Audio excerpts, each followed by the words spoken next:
Pasal pertama, Mika pasal pertama ayat yang pertama. Demikian bunyi firman Tuhan. Firman Tuhan yang datang kepada Mika, orang Moreshet, pada zaman Yotam, Ahas, dan Hizkia, raja-raja Yehuda, yakni berkenaan dengan yang dilihatnya tentang Samaria dan Yerusalem. Samaria dan Yerusalem. Kemarin saya sudah jelaskan tentang Samaria dan Yerusalem.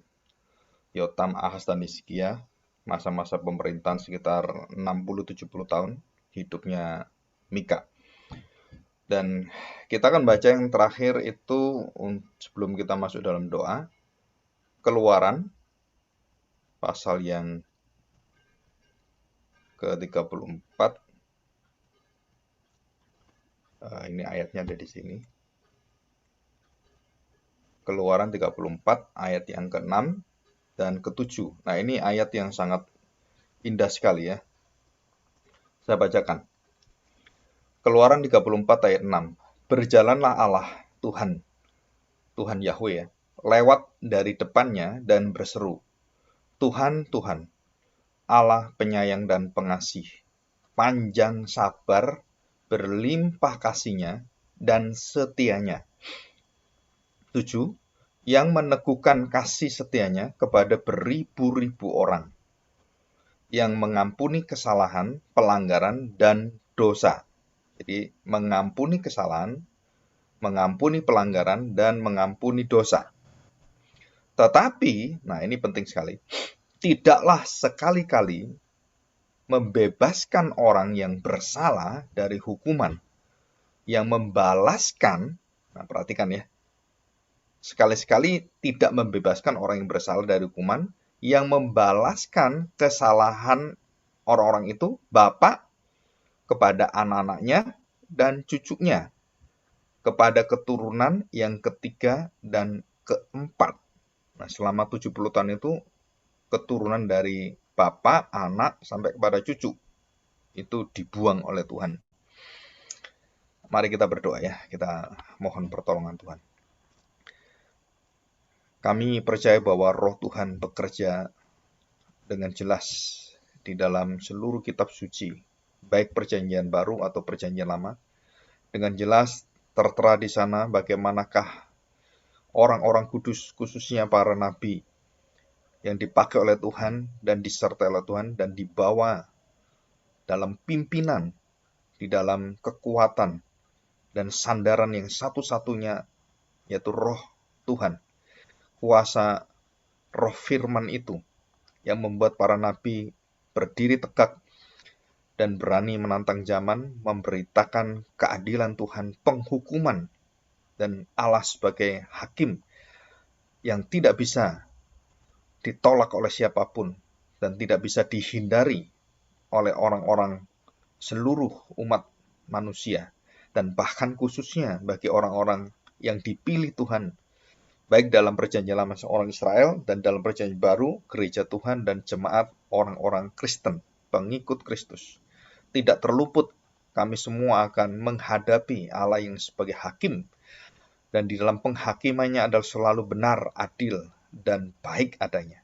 Maka di sini Tuhan, kami melihat bahwa Engkau panjang sabar, kasih setiamu sungguh-sungguh tidak bisa diukur, dan kedalamannya hanya bisa diukur dengan kesetiaan dan kekuatan kekudusan-Mu Tuhan.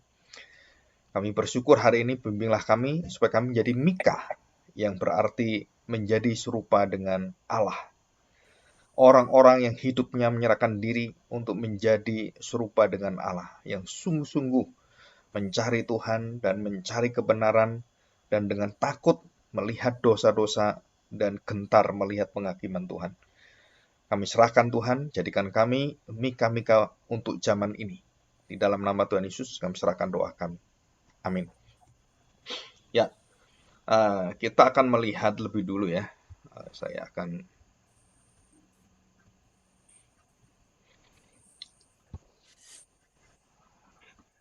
kita melihat Mika pasal pertama Saya lanjutkan ya, ayat yang kedua. Nah, perhatikan baik-baik. Di sini ada pemberitahuan hukuman atas Samaria. Yang pertama kan.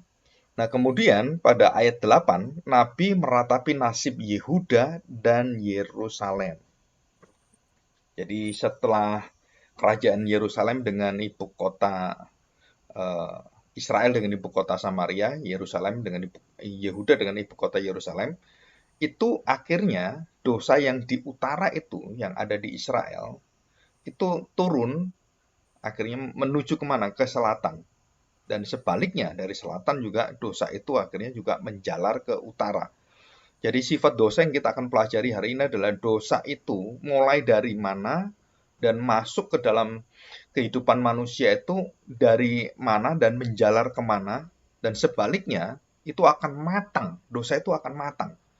Jadi dosa itu punya sifat muncul pertama dari mana diberitahu oleh Tuhan, dan kemudian merusak bagaimana sampai Tuhan tidak bisa terima lagi. Dalam keadilannya Tuhan harus menghakimi dan Tuhan harus menghukum, karena dosa itu sudah matang, sudah menghasilkan satu perbuatan yang tidak bisa lagi ditoleransi oleh Tuhan, dilihat lagi oleh Tuhan, dikenal lagi oleh Tuhan. Nah, kita tahu bahwa istilah kenal itu di dalam Injil, dalam Perjanjian Baru, itu artinya terang. Mengenal Tuhan artinya kita tahu terang. Jadi kalau Tuhan itu mengenal kegelapan, artinya kegelapan itu akan diusir oleh Tuhan, akan dilenyapkan. Dan kita melihat ini. Jadi pada ayat yang kedua, Tuhan menyatakan satu penghukuman kepada siapa? Kepada bangsa Samaria, bangsa Israel yang ibu kotanya adalah Samaria. Dan ini kejadiannya panjang ya. Panjang apa? Karena peristiwa di dalam peristiwa siapa ini? Raja Salomo, kita masih ingat bahwa mereka semua dihentikan oleh Tuhan, dan karena dosa Salomo yang begitu menjijikkan itu, kerajaan Israel itu dikoyakkan oleh Tuhan dan dipisahkan oleh Tuhan menjadi dua. Jadi 10 kerajaan yang ada di Yehuda, Yerusalem, dan kemudian yang 2 di Yehuda, yang 10 ada di Israel, ibu kotanya Samaria. Jadi Israel dan Yehuda itu beda ya, dua kerajaan yang pecah, dan mereka saling berperang juga, saling mengandalkan bangsa-bangsa lain, dan mereka saudara tapi juga saling merebut satu sama lain. Ini satu kehidupan yang rusaknya luar biasa karena kerakusan, ya, kerakusan. Nah, kita akan melihat ini. Jadi hukuman Allah itu dimulai dari mana? Karena adanya satu kerusakan yang berada di pusat pimpinan kerohanian dan pimpinan akan kerajaan Israel dan Yehuda. Dan siapakah yang merusak itu? Adalah raja dan para imam, para nabi, dan para boleh katakan kaum Lewi yang memimpin bait Allah itu rusaknya luar biasa, ya, itu rusaknya luar biasa. Dan kita akan melihat itu dalam perjalanan kita belajar kitab Mika, ya. Oke, kita akan melihat pada ayat yang ke-8 ya, ayat ke-8. Nabi meratapi nasib Yehuda. Apa artinya Yehuda itu ditangisi? Jadi bukan hanya Israel yang di Samaria. Dia lihat dosanya yang luar biasa, tapi sudah masuk ke pintu gerbang Yerusalem dan masuk ke bait suci dan merusak pusat yang penyembahan yang paling kudus itu menjadi paling menjijikkan, paling munafik, dan paling kelap gulita. Nah, itu terjadi. Terus Nabi Mika yang artinya adalah Mika ha, itu ya. Jadi Mika ada hanya, ha itu dalam bahasa Ibrani itu adalah selalu dikaitkan dengan he itu penyertaan Tuhan. Mika, he itu, Mika. Ya. Nah, Mika artinya adalah mirip, serupa, segambar dengan Yah atau he, Yahweh itu. Nah, kita melihat bahwa Mika itu adalah orang yang diminta dan dijadikan serupa dengan Allah. Arti Mika. Jadi Mika itu menunjukkan satu kalimat, satu arti, namanya adalah orang-orang atau siapapun pribadi yang mau hidup dipenuhi dan dipimpin oleh Tuhan sepanjang hidupnya. Kita tahu arti Israel. Israel itu artinya adalah Isra, dan El. Isra itu adalah satu umat yang menunjukkan satu pergumulan, satu kehidupan yang betul-betul itu bergumul dengan Tuhan. Jadi Yakub atau Yakov, ya bahasa Ibrani Yakov, itu bergumul dengan Tuhan. Nah, digantilah namanya menjadi Israel, manusia yang bergumul dengan Tuhan. Dalam hal apa? Dalam hal seluruh kehidupan dosanya dan seluruh daripada perjuangan hidupnya melawan dosa dan bergumul menjadi serupa dengan Tuhan, itu adalah bangsa Israel. Bangsa yang dijadikan Allah dalam pergumulan dengan dosa-dosanya dan akhirnya menjadi orang yang serupa dengan Allah. Itu namanya Mikah. Orang yang bergumul artinya Israel. Jadi orang Kristen adalah orang yang bergumul dengan dunia, dosa, dan akan diubahkan menjadi serupa dengan Allah, menjadi serupa dengan Kristus. Ya. Dan itu jelas sekali. Saya akan bacakan ini ya. Mika pasal 1 ayat 8. Karena inilah aku hendak berkeluh kesah dan meratap. Jadi berkeluh kesah dan meratap. Meratap itu artinya mourning atau weeping. Weeping itu weeping prophet. Jadi Yeremia weeping, Yesaya weeping. Artinya weeping itu apa ya? Weeping itu meraung. Jadi ada meratapnya atau suara yang sangat merana gitu. Dan itu terjadi. Nah, perhatikan baik-baik. Karena inilah aku hendak berkeluh kesah dan meratap. Hendak berjalan dengan tidak berkasut dan telanjang. Menunjukkan bahwa kasut dan ketelanjangan itu adalah satu hubungan di hadapan Allah. Manusia-manusia yang berdosa itu harus mau ditelanjangi Tuhan dan menelanjangi diri di hadapan Tuhan. Supaya tidak ada lagi yang menghalangi hubungan dia dengan Tuhan, yaitu dosa-dosa kesalahan dan begitu banyak ketidaksetiaan itu, pemberontakan semuanya. Dan dikatakan di sini, hendak melolong. Jadi Nabi Mika ini sampai melolong. Diilustrasikan melolong seperti serigala dan meraung seperti burung unta. Ya, burung unta itu burung bangkai sebenarnya. 9. Sebab lukanya tidak dapat sembuh, sudah menjalar ke Yehuda sampai Yerusalem. Sudah sampai ke pintu gerbang bangsaku Yerusalem. Jadi dari yang atas itu Israel turun sampai kepada Yerusalem. Coba bayangkan sampai ke Yerusalem. Dan dosanya itu sudah tidak bisa lagi di stop. Jadi menjalar terus dan meracuni, merusak semua yang ada area kehidupan orang Israel. Dari puncak pimpinan sampai kepada rakyatnya itu sudah rusak luar biasa.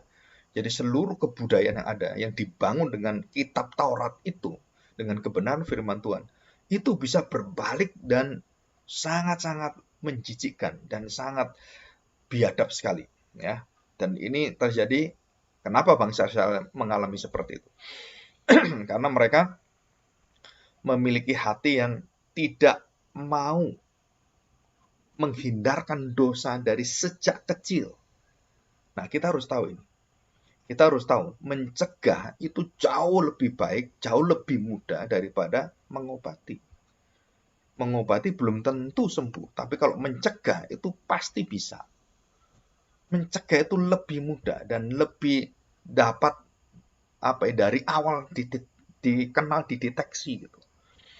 Dosa itu orang-orang percaya yang di dalam hatinya mendapatkan Roh Kristus atau Roh Kudus dan firman itu sangat mudah mendeteksi dari awal. Cuman masalahnya adalah kita selalu berkompromi. Masih kecil nggak apa-apa. Kalau gini aja nggak apa-apa. Nggak apa-apa, nggak setia seperti ini. Nah, kita selalu mengexcuse, meminta alasan, meminta membenarkan diri gitu. Supaya apa? Ya nggak apa-apa lah. Ya orang seperti nggak apa-apa. Akhirnya dosa itu menjalar sampai ke RT RW, sampai kepada orang-orang seluruh rakyat yang ada. Nah, apa terjadi? Jadi seperti contohnya pungli gitu ya di Indonesia, itu sampai terjadi di RT RW sampai kehidupan sehari-hari, dan bahkan orang kerja pun tidak mendapatkan pelicin, itu malas kerjanya. Dan ini sudah menjadi satu kebudayaan. Jadi sudah nggak bisa dihilangi lagi. Jadi setiap kali, mau lancar, ya kasih duit gitu kan. Mau cepet kasih duit. Mau nggak nunggu-nunggu, ya kasih duit. Nah, itu kebudayaan yang rusaknya luar biasa dan sudah diterima dan menjadi satu kebenaran bahwa kamu ngurus ini harus pakai ini. Jadi kita menyediakan uangnya dan itu berjalan puluhan tahun dan ratusan tahun. Nah, ini yang dilihat ya. Nah, dikatakan di sini ayat 10 di Gad, kemudian Bet Leafra gitu ya, itu merupakan desa-desa yang ada yang masuk dan terjadi satu polusi dosa yang merusak, dan juga bukan hanya polusi ya, tetapi juga terjadi pencemaran gitu.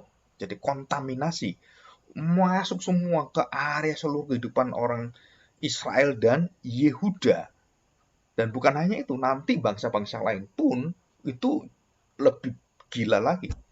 Dosanya itu lebih lebih apa ya, meluas sampai seluruh dunia. Jadi Tuhan melihat, Tuhan menyayangi bangsa yang seperti biji matanya, maka dia memperhatikan itu, dia terus menegur dosanya, dia terus membawa satu kebenarannya, satu hati kudusnya. Tapi bangsa Israel menolak dan melawan Tuhan, dan bahkan memberontak pada Tuhan, dan tidak menyembah Tuhan, menyembah Allah lain, membuat Allah cemburu dalam keadilannya itu. Allah marah luar biasa. Ya, dan kita akan melihat ini. Dan saya tidak terangkan satu persatu ya, desa-desa itu apa. Tetapi kita harus tahu bahwa dosa yang dibuat oleh bangsa Israel itu sudah tidak bisa lagi ditoleransi oleh Tuhan.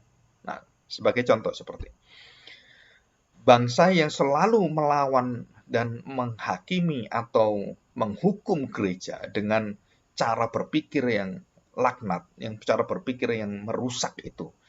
Tuhan mendiamkan, seolah-olah Tuhan sabar sekali. Tetapi ada waktunya, seperti Sodom dan Gomora, seperti Habil yang berteriak kepada Tuhan karena dosa Kain atau dosa Akan yang didiamkan, itu akhirnya kalah orang Israel.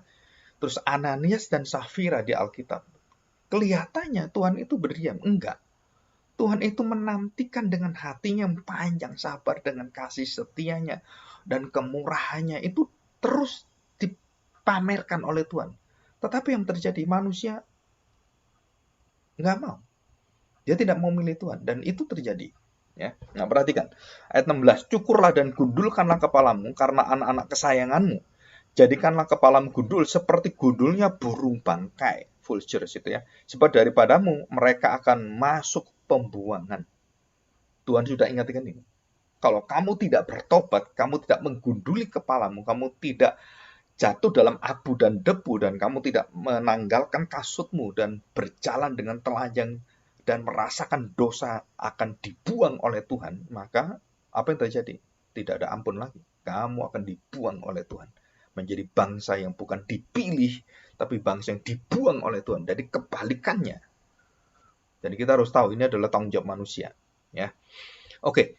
Jadi kita lihat bahwa kaki Mika itu berkaitan dengan yang dituliskan oleh Yesaya. Ya, Yesaya menuliskan tentang kaki itu dalam Yesaya 49, nanti bisa dibaca di rumah. Dan kita tahu bahwa Mika ini sangat dekat berkaitan dengan nabi besar Yesaya, karena banyak tulisan-tulisannya itu berkaitan, dan bahkan cara-cara pemakaian katanya hampir sama dengan Yesaya. Ya, kaki-kaki yang datang membawa kabar baik. Nah, itu kita akan lihat ini. Jadi Mika itu adalah orang-orang yang memperlihatkan kepada pemimpin-pemimpin yang berdosa, yang rakus, yang begitu tamak sekali, dan sampai kepada apa? Sampai kepada orang-orang yang ada di dalam bait Allah pun itu tidak mau melayani kalau tidak ada uangnya, kalau tidak ada pelicinnya, kalau tidak ada istilahnya tuh ya uang sogokannya gitu ya. Artinya uang manisnya itu. Nah, itu tidak dilayani. Nah, itu bisa kita lihat di mana? Bisa kita lihat di dalam Mika pasal kedua. Mika pasal kedua. Coba kita lihat Alkitab ya. Mika pasal kedua, judulnya apa? Kutuk atas orang yang menindas. Menindas siapa ini? Orang-orang miskin. Jadi di dalam bait Allah itu, di dalam gereja Tuhan, banyak orang-orang kaya yang tidak memperhatikan nasib orang-orang yang di dalam kehancuran, dan gereja atau bait Allah itu merayakan semua dengan keindahan yang luar biasa dengan segala kelimpahannya. Tapi mereka tidak pernah melihat sama sekali orang-orang miskin, fakir miskin, orang-orang yang dalam kesengsaraan, yang seharusnya itu diperhatikan oleh bait Allah. Jadi 33% bait Allah itu adalah untuk sosial sebenarnya, persembahan. Jadi kalau kita perpuluhan aja, 1/10 dari hasil kita, Kita sudah susahnya setengah mati. Bangsa Israel itu 33% per tahun coba. Jadi per tahun itu karena hasilnya setahun. Jadi per tahun, bukan per bulan, per tahun.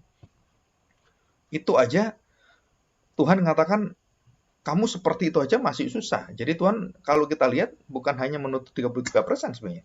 Tapi Tuhan menuntut adalah hati orang bangsa Israel yang sungguh-sungguh. Bukan ritualnya. Nah ini kita harus tahu prinsipnya. Nah perhatikan baik-baik. Kita akan membaca Mika pasal kedua ini ya. Ayat yang ke-9. Coba perhatikan ya. Para istri di antara umatku dari petinggi-petinggi bangsa-bangsa bangsawan itu ya dengan rajanya dengan semuanya termasuk di dalamnya adalah bait Allah itu hidup istri-istri itu sangat-sangat glamor penuh dengan apa ya hidup yang kemewahan yang luar biasa. Jadi ini artinya crazy rich ya, istilah bang sekarang ini ada crazy rich ya, seperti itu. Para istri di antara umatku, kamu halau dari rumah kesayangannya, dari bayi-bayinya kamu mengambil untuk selama-lamanya. Semarak yang telah kuberikan kepada mereka. Nah, saudara perhatikan, bangkitlah dan pergilah, sebab itu bukan tempat perhentian bagimu. Oleh karena kenajisan, maka kamu akan dibinasakan dengan kebinasan yang tidak terpulihkan. Jadi selama 70 tahun pembuangan ini Tuhan sedang membersihkan bangsa Israel dan hanya kaum sisa yang balik ke Yerusalem itu yang diselamatkan. Yang lain yang bercampur, yang berkompromi, yang bertoleransi, semua dibinasakan Tuhan dan termasuk itu adalah peringatan bagi kita semua. Peringatan bagi gereja Tuhan. Ya. Nah, sekarang kita masuk Mika pasal 3. Ini kondisi yang ada ini ya. Nah, bagaimana kondisi dengan rohaniawan? Mika pasal ketiga. Perhatikan, Mika menentang pemimpin dan nabi palsu di Israel. Itu judulnya. Menentang pemimpin dan nabi palsu di Israel. Nah, apa yang terjadi dengan mereka, nabi-nabi ini? Kita lihat ayat yang kelima. Mika pasal 3, tinggal 5. Beginilah firman Tuhan terhadap para nabi. Jadi Mika ini sendirian. Jadi Mika, Hagai, Sakaria itu satu zaman. Yesaya, Yeremia, Yeskiel itu nabi-nabi besar yang berjalan dengan satu zaman yang sama, zaman nabi-nabi besar. Ini nabi-nabi yang kecil. Beginilah firman Tuhan, Mika pasal 3 ayat 5, terhadap para nabi yang menyesatkan bangsaku. Apa yang terjadi? Menyesatkan bangsaku. Yang kedua, yang apabila mereka mendapat sesuatu untuk dikunyah, perhatikan. Ini kan rakus. Ada sesuatu dikunyah di mulutnya. Ada nafsunya, menunjukkan satu nafsu yang sangat-sangat rendah. Maka mereka menyerukan damai. Kalau kamu ngasih makan dia, kamu nyogok dia, oh damai ya. Kamu tidak akan terjadi sakit penyakit, tidak akan terjadi kematian, tidak akan terjadi kebangkrutan. Kamu akan diberkati Tuhan, kamu bangsa yang dipilih Tuhan. Kenapa? Karena orang-orang kaya ngasih ke dia. Orang-orang kaya itu nyuap ke dia. Memberi suap, nyuap itu kan mulut. Memberi suap kepada dia dan dia mengatakan baik-baik semua. Dan ini terjadi dengan gereja zaman sekarang. Suara-suara gereja bahwa wah Tuhan akan memberkati kita, Tuhan akan menyembuhkan kita, mujizatnya akan berlaku terus. Ini seperti seolah-olah bahwa mereka kayak nabi-nabi palsu semua ini. Bersuara yang tidak seperti firman Tuhan suarakan. Tidak ada suara pertobatan, penghakiman Tuhan, keadilan Tuhan, nggak ada. Jadi gereja menyuarakan apa? Kasih setia Tuhan. Dan enggak usah kamu takut, Tuhan itu baik, Tuhan akan ubahkan hidupmu. Nah ini janji dari siapa? Nabi-nabi palsu. Kenapa mereka ngomong seperti itu? Karena mereka untuk perut mereka. Supaya mereka terkenal, supaya mereka itu diterima oleh jemaat, suaranya bisa diterima oleh zaman. Dia mengubah arah daripada kekudusan firman Tuhan. Nah perhatikan baik-baik. Maka mereka menyerukan damai karena mereka ada yang untuk dikunyah. Ada yang dimiliki, ada yang merasakan manfaatnya. Tetapi terhadap orang yang tidak memberi sesuatu ke dalam mulut mereka, orang-orang miskin itu, maka mereka menyatakan perang, menyatakan kutukan, menyatakan yang jelek-jelek. Nah, kalau kamu nggak hati-hati, nanti kamu diperangi Tuhan. Gitu. Jadi bukan karena suara dari Tuhan, tapi karena suara dari perutnya, dari mulutnya, dari kedagingannya. Ya. Nah, perhatikan baik-baik apa yang terjadi. Ayat yang ke-6, sebab itu hari akan menjadi malam bagimu tanpa penglihatan dan menjadi gelap bagimu tanpa tenungan. Matahari akan terbenam bagi para nabi itu, dan hari menjadi hitam suram bagi mereka. Dan datanglah kebinasaan bagi nabi itu. Mengerikan nih. Jadi Mika adalah the champion of the poor. Mika itu adalah juara untuk membela orang-orang yang dalam kemiskinan. Dan itu suara Mika. Dan Mika akhirnya toh dibunuh juga oleh bangsa Israel ya, oleh bangsa Yehuda. Dan tidak jauh-jauh mereka diusir, dibunuh itu di Yerusalem juga. Para nabi itu matinya di Yerusalem. Harusnya mereka menghormati nabi-nabi. Bait Allah itu harus menghormati nabi-nabi. Tapi dari bait Allah mereka membunuh nabi-nabi. Bahkan anaknya, sang pemilik kerajaan Allah itu, pemilik kebun itu datang, dibunuh juga. Yesus juga dibunuh, digantung di kayu salib, dan dibunuh di sana. Ini bangsa apa ini, bangsa Israel? Biji mata Tuhan bukan jadi biji mata Tuhan ini. Ini menjadi kotoran Tuhan. Menjadi hinaan bagi Tuhan. Kenapa? Karena dosa yang dibiarkan. Dosa yang terus menjalar, yang tidak dihentikan. Nah, kita harus tahu ini. Ya. Oke, kita akan melihat pada pasal ketiga ayat 11. Saya baca aja ya. Perhatikan, para kepalanya, pemimpin-pemimpinnya memutuskan hukum karena suap. Dan para imamnya memberi pengajaran karena bayaran. Mengerikan ini. Dan ini terjadi di lingkungan kita, di gereja kita. Banyak hamba-hamba Tuhan yang hamba Tuhan bayaran. Gembala-gembala upahan. Dan Tuhan Yesus mengatakan itu. Dengan jelas sekali dalam perumpamaan seorang gembala. Para nabinya menenung karena uang. Padahal mereka bersandar kepada Tuhan dengan berkata, mulutnya mereka itu baik, tapi hidupnya mereka itu menjijikkan. Bukankah Tuhan ada di tengah-tengah kita, tidak akan datang malapetaka menimpa kita. Mujizatnya masih berlaku dari dulu sekarang selama-lamanya. Mujizatnya itu tidak pernah berhenti. Kata siapa? Itu nubuatan dari mana kamu? Mika mengatakan tidak ada mujizat, tidak ada harapan lagi. Tidak ada lagi kasih sayang Tuhan. Yang adalah murka Tuhan. Dan itu jelas sekali. Apa yang terjadi dengan hidup kita kalau kita sembarangan dengan dosa? Termasuk bukan hanya kita. Termasuk dengan anak kita. Termasuk dengan orang di sekeliling kita. Bahkan dengan pembantu kita pun, kita harus mengajari mereka hidup dengan kudus. Supaya mereka mengenal kasih Allah. Mengenal penghukuman Allah, penghakiman Allah. Bukan hanya mengenal Allah yang penuh dengan belas kasihan, terus menjadi memanjakan kita. Bukan. Tuhan itu selalu datang. Nah, perhatikan, ini saya lagi menyiapkan satu khotbah tentang the true gospel. Sangat mengejutkan sekali. Injil yang sejati tidak dibawa oleh orang-orang zaman sekarang, para hamba Tuhan zaman sekarang. Itu Injil palsu semua. Kenapa? Karena Injil sejati dimulai bukan dari kasih Allah kepada manusia, bukan, tapi dimulai seperti Mika, penghukuman Allah, penghakiman Allah. Karena dosa, kamu jangan macam-macam dengan dosa. Kamu pikir nggak apa-apa, itu masalah besar bagi Tuhan. Kalau kamu terus seperti ini, tidak ada ampunnya, tanpa pengampunan. Tuhan akan binasakan kamu, Tuhan akan buang kamu. Dan itu pertama adalah, kabar berita Injil pertama adalah kebinasaan. Justice.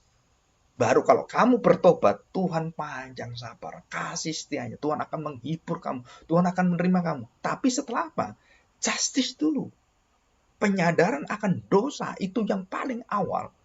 Khotbah dari Yohanes Pembaptis. Bertobatlah, kerajaan Allah sudah. Apa itu bertobat? Tuhan sedang murka ini. Angkatan ini akan dibinasakan Tuhan. Tuhan Yesus mengatakan demikian.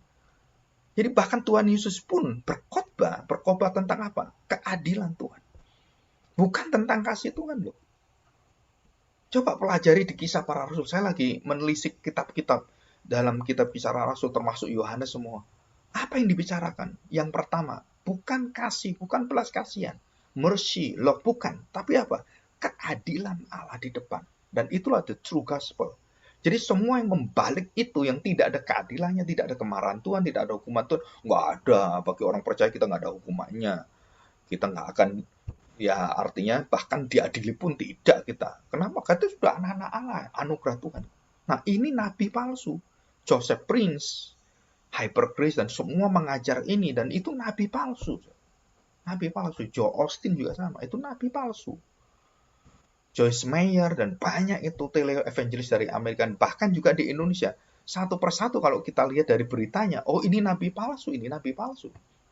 Karena tidak pernah menyuarakan penghakiman Tuhan, keadilan Tuhan, hukuman Tuhan, dan kamu harus berubah dan dosamu itu sudah jumput ke pintu gerbang Yerusalem dan sudah muncul ke surga sehingga tinggal ditebas oleh Tuhan. Dan kapak itu tersedia, kata Yohanes, akan menebang engkau semuanya dan dibuang dalam api.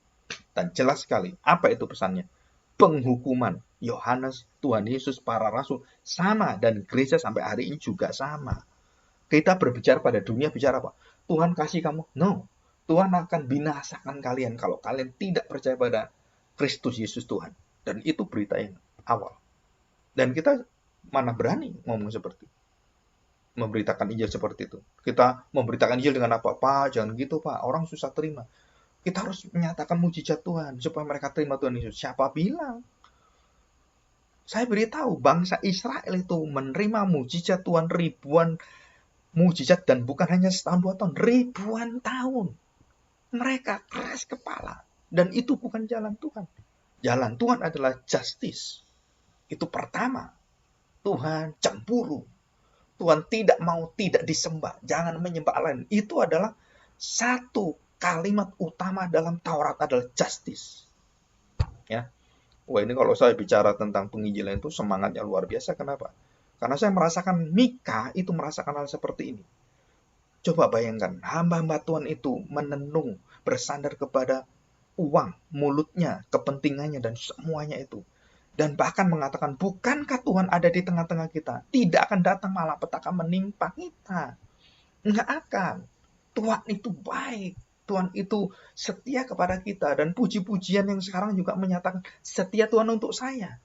Bukan saya untuk Tuhan. Semua lagu-lagu arahnya adalah antroposentris.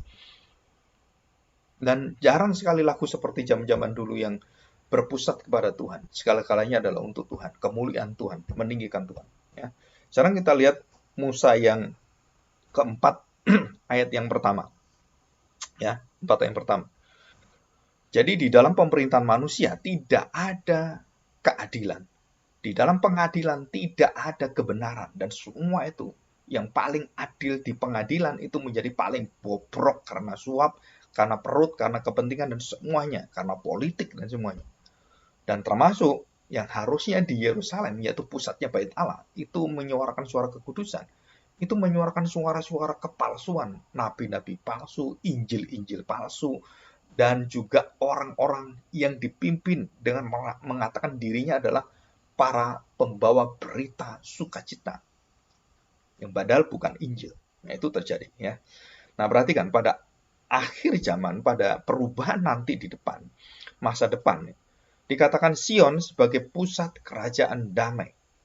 Akan terjadi pada hari-hari yang terakhir, gunung rumah Tuhan akan berdiri tegak mengatasi gunung-gunung dan menjulang tinggi di atas bukit-bukit. Bangsa-bangsa akan berduyun-duyun ke sana. Dan itu sama dengan Yesaya pasal 2 ayat 2 sampai 4. Ya. Yesaya pasal 2 ayat 2 sampai 4. Sama ya. Nah, kita akan melihat apa yang terjadi dengan pasal yang ke-5 ayat 1. Pasal ke-5 ayat 1 ya. Demikian bunyi firman Tuhan. Raja, Mesias, dan penyelamatan Israel. Jadi kalau kamu nggak ditolong oleh Tuhan dengan juru selamat Mesias, kamu menjadi bangsa yang tidak akan ada keistimewaannya. Kamu bukan lagi bangsa yang dipilih Tuhan. The chosen nations. Bukan, kamu akan bangsa yang dibinasakan Tuhan. Nah, ayat yang 1, pasal 5 ayat 1. Raja, Mesias, dan penyelamatan Israel. Tetapi engkau, hai Bethlehem Efrata, hai yang terkecil. Perhatikan, Bethlehem itu desa yang terkecil. Boleh dikatakan kota yang sangat kecil. Kegiatannya sangat kecil dan semuanya sangat kecil yang tidak terperhatikan. Tapi kepentingannya itu mendukung dan menopang seluruh kota-kota di Israel. Dan terutama adalah Yerusalem dan Bait Allah. Didukung oleh Bethlehem. Nah, nanti saya akan ceritakan. Ya. Bethlehem Efrata, hai yang terkecil di antara kaum-kaum Yehuda. Daripadamu akan bangkit. Nah, bukan lahir ya. Akan bangkit. Bangkit itu artinya satu kematian itu akhirnya dibangkitkan, satu kematian itu akhirnya dihidupkan, kamu akan dibangkitkan. Bagiku, seorang yang akan memerintah Israel, yang permulaannya sudah sejak purbakala, sejak dahulu kala, dia memimpin dari sejak dahulu kala, dan dia akan memimpin lagi, dia akan menjadi manusia. Dia adalah Mesias yang akan menjadi raja selama-lamanya. Dan dia sudah memimpin sejak dulu kala. Kekekalan dia sudah memimpin. Luar biasa ini. Ya. Dan kita melihat ini. Ya. Apa yang terjadi? Nah, kita lihat mundur sedikit pada pasal 3 ayat 8. Pasal 3 ayat 8 ya. Saya bacakan. Ini satu karya Roh Tuhan yang luar biasa. Perhatikan. Mika pasal 3 ayat 8. Tetapi aku ini penuh dengan kekuatan. Mika sendirian, nabi-nabi melawan dia.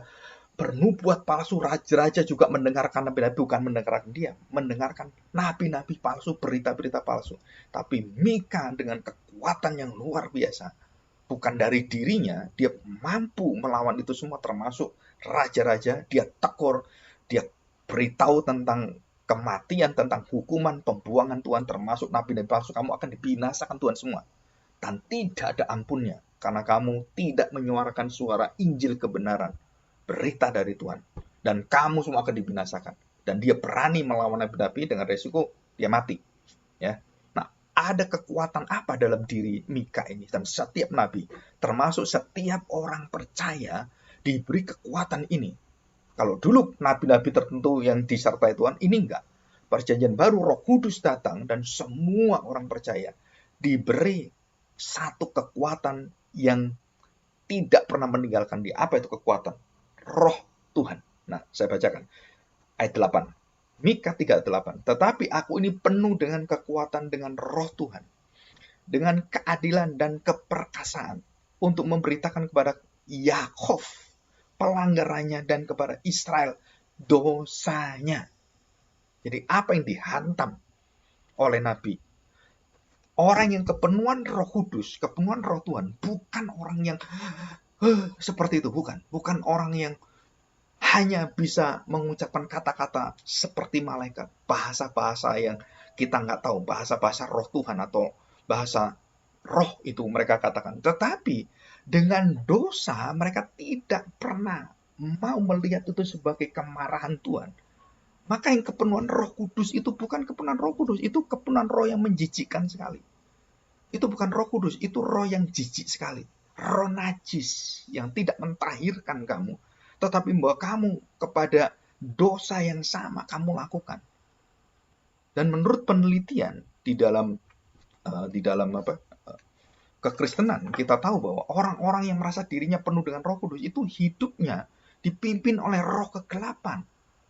Bahkan saya mengalami hal seperti itu dengan orang-orang yang di dalam gereja-gereja seperti itu, yang pernah mengundang saya, dan kemudian ada majelis yang masih muda, boleh dikatakan pendeta pembantu, pendeta muda gitu. Apa yang terjadi? Waduh, mukanya itu bagus sekali. Tapi setelah itu, setelah saya tahu dan mengenal istrinya, mengenal anak-anaknya, berbeda sekali. Kenapa? Minta cerai mereka. Kenapa? Karena suaminya sering dengan kemarahan dan sering dengan tidak terkontrol itu emosinya. Itu nyakiti anaknya, gebukin anaknya, pakai sabuk, kemudian mukul istrinya. Loh, bagaimana Roh Kudus itu bisa memimpin kamu yang penuh dengan damai, penuh dengan kesabaran? Di mana itu semuanya? Padahal kamu bisa bahasa roh di gerejamu. Kamu bisa mengatakan banyak hal. Tetapi keadilan Tuhan tidak pernah kamu rasakan. Itu bukan Roh Kudus.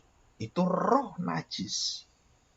Itu bukan Roh Kudus yang memimpin kita, yang membukakan akan dosa-dosa kita. Kamu roh yang menutupi dosamu, bukan roh yang membukakan dosamu. Dan itu terjadi dengan siapa? Bangsa Israel. Mika 3:8. Tetapi aku ini penuh dengan kekuatan, dengan Roh Tuhan, dengan keadilan dan keperkasaan, untuk memberitakan kepada Yakub, pada Israel, pelanggarannya, dan kepada Israel dosanya. Dan ini Roh Tuhan. Roh Tuhan itu tidak pernah bisa berhenti dan menerima ketidakadilan. Bukan hanya di dalam gereja, tapi di luar juga sama. Dan saya pernah membela seorang hamba Tuhan yang dituduh karena menggelapkan uang. Dan saya dengan berani dan hamba Tuhan semua saya beritahu, kalau kita tidak menyuarakan kebenaran, kamu semua akan binasa. Dan itu dalam lingkungan di mana saya bergereja itu ada 3 pendeta. Dan saya beritahu mereka, kalau kamu tidak mau menyuarakan kebenaran dan memberitahukan bahwa dia tidak bersalah dan sudah diurus dan selesai semua, dan kemudian keluar fitnah karena mau masuk ke gereja kita, difitnah bahwa dia menerima suap. Dari mana saya tanya? Bahkan sampai kepada ketua majelisnya, para penatuannya, saya telepon semua. Benar nggak ini ada perkara gini? Oh enggak Pak, itu salah ngerti. Dan kita sudah beres, nggak ada masalah dengan hamba Tuhan. Dan tidak ada perkara lagi. Dan kami tahu bahwa orang yang memfitnah itu mati Pak sekarang. Yang memfitnah hamba Tuhan ini mati. Wah, saya kaget sekali. Jadi ini benar-benar. Nanti kalau mau saya panggil, mau nggak? Saya temukan dengan pendeta kami dan para penatua kami. Boleh Pak, kami akan datang. Dan orangnya datang saya panggil. Tetapi para hamba Tuhan dan para pemimpin gereja itu nggak mau datang, ketakutan. Dan apa yang terjadi? Maka disitulah saya merasakan kebenaran firman Tuhan itu tidak menguasai engkau. Gereja yang penuh dengan Roh Kudus itu ukuran yang paling utama adalah disiplin gerejawi. Disiplin gerejawi. Kalau sudah pemimpinnya tidak mau melakukan ini, itu artinya apa? Kamu untuk siapakah melayani Tuhan? Untuk kebenaran, untuk kekudusan, untuk nama kemuliaan Tuhan, atau untuk menjaga dirimu? Dengan kebencian seperti itu. Apalagi ini hamba Tuhan. Ini nabi-nabi yang disertai Tuhan. Kasihan Mika itu menjadi serupa Allah. Apa yang menjadi serupa Allah? Dia mendapatkan hukuman bukan dari Tuhan, dari bangsanya Israel dan dari Yehuda, dan dia dibunuh. Dan sama seperti kita semua, berjalan di dalam lurus dalam firman Tuhan, dalam kekudusannya. Saya siap. Kenapa? Mau kamu keluarkan, mau tidak. Dalam segala masalah, saya tetap menyatakan dia sudah selesai perkaranya. Dan gerejanya sudah tidak ada masalah. Dan kita semua tahu itu. Dan kita jangan memfitnah lagi. Dan saya katakan itu. Karena berani seperti itu. Dan hamba Tuhan semua berdiam. Dan saya mengatakan, kapan kamu mau menyuarakan suara kebenaran? Kalau seperti ini, kamu gembala upahan. Gembala perutmu. Gembala kehormatanmu. Dan saya katakan, ini terjadi di Israel. Para nabi-nabi sama seperti kamu. Marilah kita menjadi Mika, berani menyuarakan kekudusan kebenaran, dan kita berani menegur orang di dalam dosa. Karena apa? Karena ada kasih Tuhan. Karena ada kesempatan, ada penghiburan. Ayo bertobat. Kok malah saya dimusuhi? Kenapa saya menjadi orang yang memberitahu kebenaran, kok malah kamu musuh saya? Harusnya kan berteman dengan saya. Harusnya kamu bersyukur. Tapi itulah, dunia membenci kamu bukan karena kamu, tapi karena aku. Nah, ini kata Tuhan ya. Oke, kita lanjutkan. Ya. Coba kita lihat. Yang pertama, ya.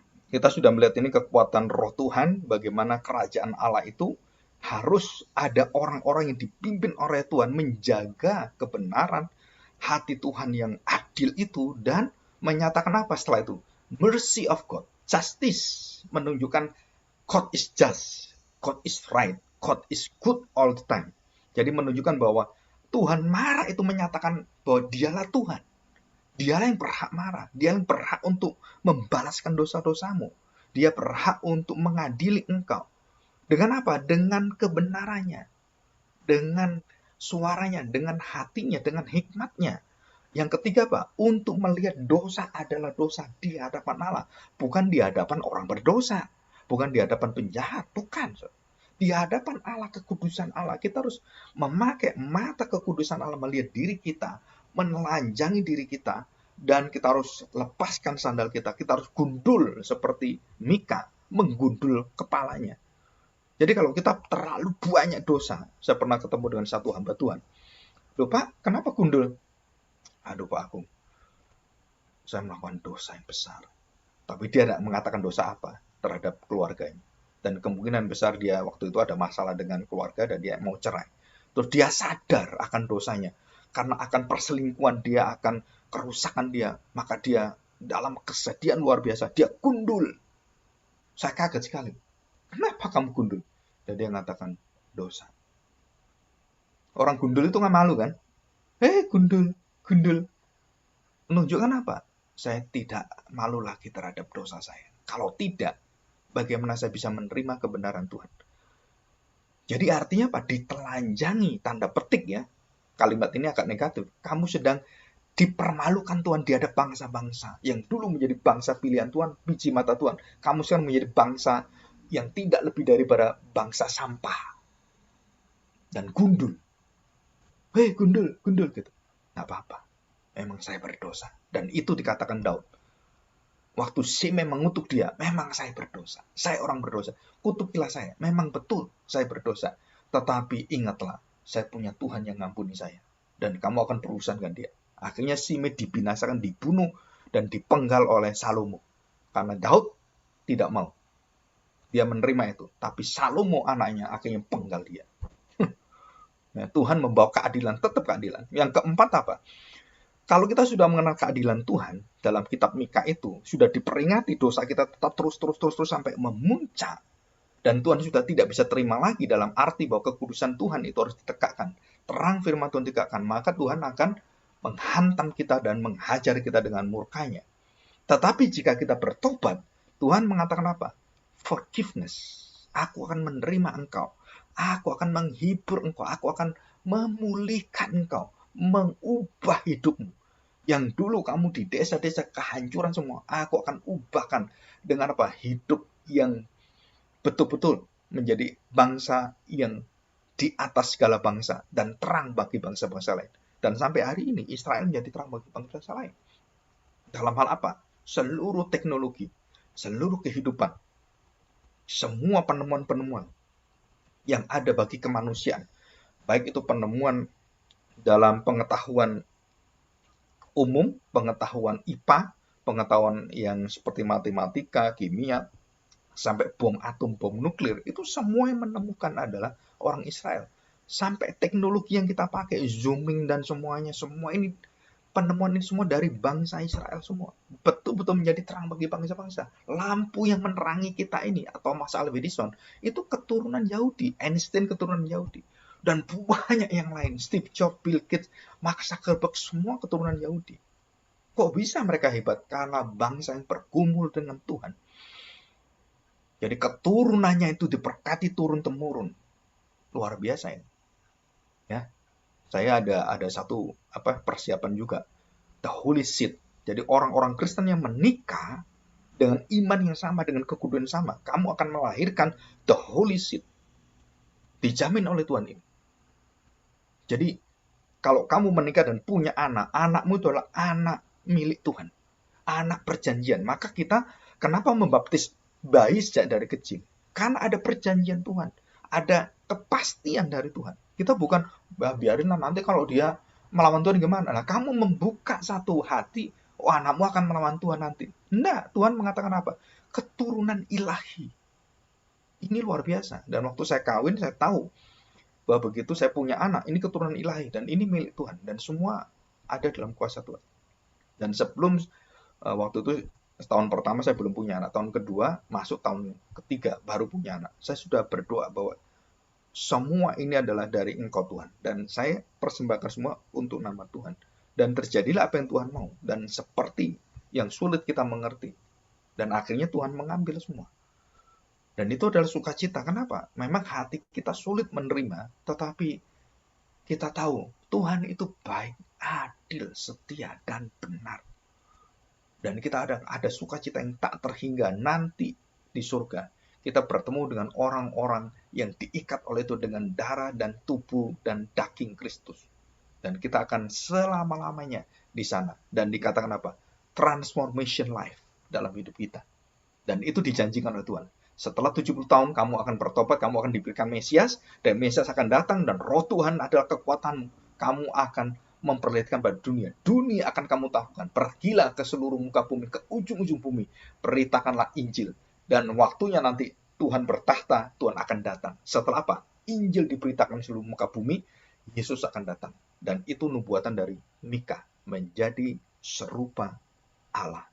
Dipenuhi dengan seluruh kekuatan Allah. Mari kita berdoa. Kita bersyukur, mari kita bawa hati kita supaya kita merasakan hati Mika yang melolong, yang meraung, yang meratap terhadap dosa-dosa bangsa Israel, terhadap dosa-dosa bangsa kita, bangsa Indonesia, terhadap dosa presiden kita, terhadap dosa para pemimpin agama kita, pendeta kita, yang menyuarakan suara Injil yang palsu. Mari kita berdoa, kita menyatakan bahwa Engkau di dalam penghukuman Tuhan. Jangan main-main dengan Tuhan. Berita Injil adalah berita yang tidak bisa dipalsukan oleh siapapun. Jika engkau memalsukan, celakalah engkau. Mari kita berdoa. Bapa, kami bersyukur, berterima kasih. Kami melihat Mika di dalam pergumulan kesengsaraan sebagai nabi. Sungguh Tuhan, dia engkau pakai bukan karena dari keturunan nabi, sekolah teologi, tapi dari seorang petani yang biasa, seorang yang awam sekali. Tapi engkau angkat dia. Tidak diceritakan Mika dilantik oleh siapapun, tetapi engkau membawa dia dan engkau memanggil dia. Engkau punya hak tanpa pelantikan pun secara ritual. Engkau berhak, karena tidak mungkin Mika dilantik, karena tidak ada keturunan-keturunan sebagai imam. Tetapi kerajaanmu yang mendatang adalah kerajaan imamat rajani.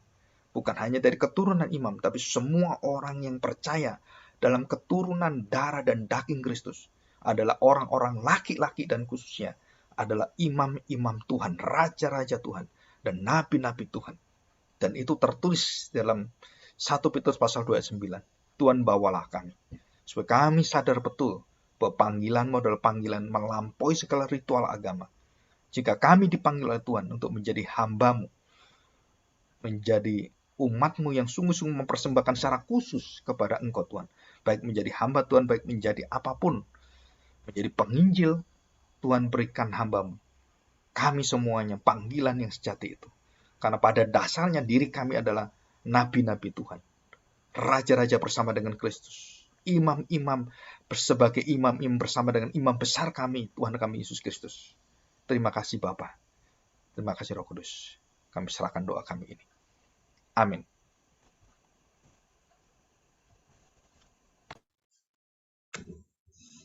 Puji Tuhan untuk kebenaran firman Tuhan oleh pendeta Agung di sana. Bapak Ibu Saudari dalam Kristus, kita akan langsung masuk pokok doa siapa dia. Saya share screen lagi, pokok doanya tetap kita doakan pokok doa yang minggu lalu, karena terus dalam ketekunannya.